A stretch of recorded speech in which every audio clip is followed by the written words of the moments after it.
काय करते आज? अरे, उन्हाळ्याचा टाईम असा, तर मालवणचं प्रसिद्ध मालवणी मसाला बनवते. बस मला मालवणी आता एवढंच येतं. एक टाईम होता मला एकदम शुद्ध मालवणीत बोलता येतं. पण आत्ता मी मालवणी बोलतात ते सगळं समजू शकते. नशीब नाही तर माझे वांदे झाले असते. सो आज मी बनवते आहे मालवणी मसाला. तर त्यासाठी हे सगळं साहित्य तयार केलं आहे आणि समरचा टाईम आहे त्यामुळे सध्या मी विचार करते, की वेगवेगळे मसाले बनवू. आगरी मसाला बनवण्याचा पण प्लॅन आहे. थोडी मिरची पावडर बनवणार by the way before I forget ही जी मिरची दिसतीये ना, हां. ही माझी डिअर फ्रेंड मिनल तिच्या वडिलांनी मला आणून दिली आहे बारामतीवरून आणि त्यांच्या शेतातली ही मिरची आहे. खूप झणझणीत तिखट आहे हां.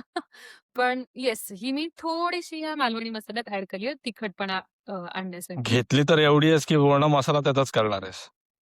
नाही ही मी ह्याच्यातली थोडी काढून घेतली. ही आता जस्ट आम्ही साफ केली सगळी. त्याची देठं वगैरे काढली त्यामुळे ती इथे ठेवली आहे सध्या. त्याच्या व्यतिरिक्त असा प्लॅन आहे, मूड असेल तर साबुदाण्याचा पापड, आंब्याचं लोणचं वगैरे करण्याची इच्छा आहे. एक गंमत फक्त मला तुला ह्याच्यात सांगायची आहे, की म्हणजे हे मसाले तर सगळ्यांनाच माहिती आहेत कुठले काय आहेत. ही हळद आपल्या घरची आहे बाय द वे.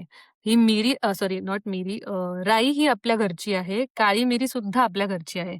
सो प्रिडॉमिनेंटली असा प्रयत्न केला आहे, की जास्तीत जास्त गोष्टी ज्या घरातल्या आहेत त्या वापरता येतील. सो लेट्स सी आता कसा हा मसाला बनतो. मी ट्रायलसाठी एक 100 ग्रॅम मसाला बनवलेला आणि तो खरंच खूप अमेझिंग झालेला.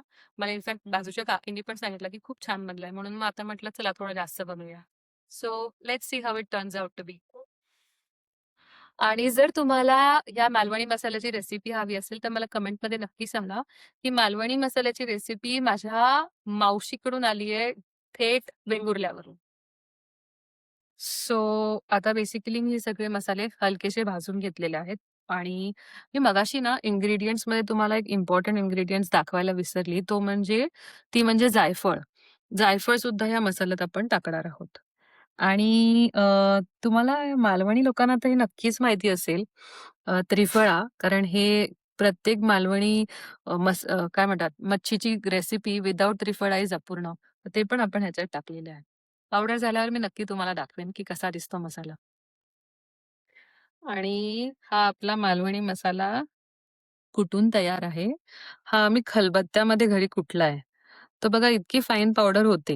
म्हणजे आपल्याला त्याचे जे सगळे मसाल्याचे क्वालिटीज आहेत, ते घरात कुटल्याने ते सगळे प्रिझर्व्ह होतात rather than doing it in the चक्की.